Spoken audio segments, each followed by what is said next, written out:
On this Q&A, we talk about family, hashtags, and women that want to come to a men's salon.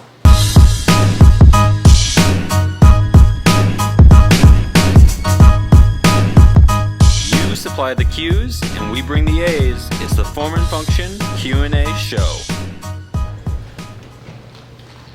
Is it going? You are now live. Awesome. People joining? You got your mom's doing. Nice. All right. My mom's on? Yes. Perfect. Great. Thanks, Mom. All right. This is kind of cool. We're doing something a little differently, trying to get a lot of people involved. We've got our Periscope going. If you guys are on there, thanks for checking it out. There will be a fully edited version on our Facebook and YouTube pages soon, but you get to see it first before anybody else. So we're going to take some live questions, or we're going to do live questions after we have some pre-recorded ones that we already gathered, and we'll just see how the whole thing goes. All right, so let's get into the show. Christine asks, what advice do you have for balancing the heavy weekend hours as a stylist and seeing your family? Christine, thank you for this question. Definitely balancing family and work, it's always a challenge, right? It's always a challenge. The way that I always think about it is that, especially when kids are like really young, you know, I think that that's a perfect time for you to be able to dedicate a lot of time to your profession.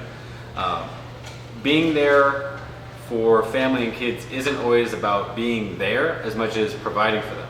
So if that means that you have to put in a lot of time so that they can be able to do the things and have the lives and the education and everything that you want them to, then that's important, you know. And so I get that it can be a challenge to try and do both, but I think that ultimately, as long as you're providing for your family, that's really the biggest key. So.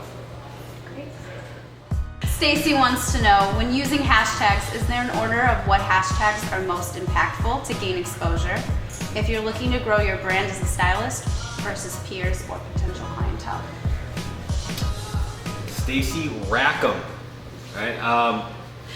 Stacy, was great seeing you at the class with PM Pro last week, and sitting in on our social class. We talked a lot about a lot of this, and I think that understanding that you have two targets is the first place to begin, right? And so, first off, with hashtags in the salon, what's going to be relative to the people that want to come and see you? Well, maybe location, right? So maybe you want to hashtag your city or your neighborhood. Like we hashtag our two locations with River North, Chicago, and West Loop, Chicago, because that's where we're participating. That's where we want to be. But maybe because you have a lot of people that are exploring hashtags within beauty and stuff, you want to do ombre, balayage, hair, and some generic ones too to try and get people to find you.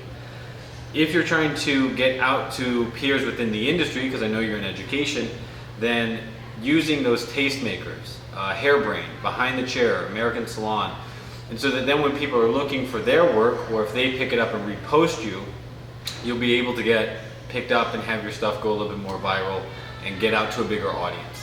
Right, so I would continue with understanding that there's two different markets, but understand which content you want to go in which direction. Jane says, I work at a men's focused salon. However, sometimes we get an occasional woman that comes in with a pixie asking if we can cut it.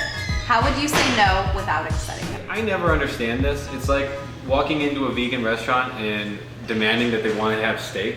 You know, like I just don't get the philosophy. If a business doesn't do it, why would you want them to do it? They're probably not going to be any good at it anyway. That being said, we have to come up with like a system or a dialogue so that we can kind of deflect the situation.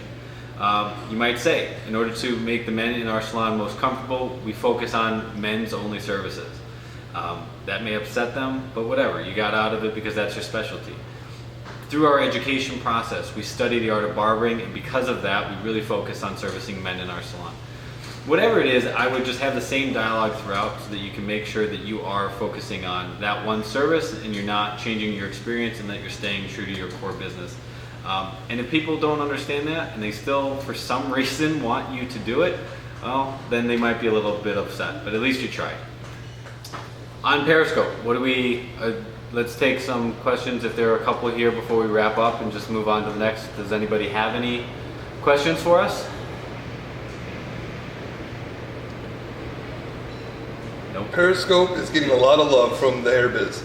How do you see it being the most beneficial? You know, I think that this is going to be one where we're just going to have to see. right? Because Periscope is so new, everyone's trying to find their voice, right? Some people are doing long casts, some people are doing short casts. The people that have talent and personality, that's what's going to shine. That's usually what ends up happening with all the online content is the people that have personality and talent, they seem to stand out above the rest. And so I think that the same rules are going to apply. Some people will be very successful with long form stuff. If we ever get video playback controls on Periscope, that might even be better. But it's all going to come down to people being unique, and some things are going to work from others, some people aren't going to work, but it's all interesting because it's all new stuff. No more?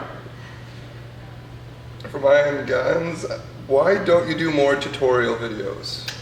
I know that a lot of people put out like full step-by-step tutorials, and I just think that, I think about it always in terms of basketball because I like basketball a lot. And so if I were to put out a video and I say, go home and learn how to shoot like this, you're going to take your shots and you're going to be thinking, oh, I'm doing this right, but your elbow's out or your wrist isn't high enough, right?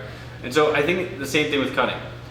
If you're going through and doing a haircut, we're saying hold it at this elevation, you're holding it at the elevation that you think you're holding it at that elevation. You may get the overall concept of what's going on, but unless you have a true coach, I don't think that it's going to lead to greatness, right? And so that's why we've always felt that our tutorials, if you even want to call them that, are more of like trailers, like a movie trailer for a class. So you can kind of see what we're teaching and what we're about. If you're good and you can watch the video, you should be able to pick up like how to execute that haircut if you wanted to. But I just don't think that it's our style. And so we may play with it more in the future, we may not, I don't really know. But my feeling is right now that we probably will stick to our trailers and not tutorials. All right, I think that was a good one. It was fun adding Periscope, a new addition. You guys got to see the salon a little bit more, which is fun. In a few weeks, we'll have our actual studio and second location set up, so that'll be great. And we'll be turning out content like crazy. So anyway, this was FNF 19. We'll see you on the next Q&A. Thanks.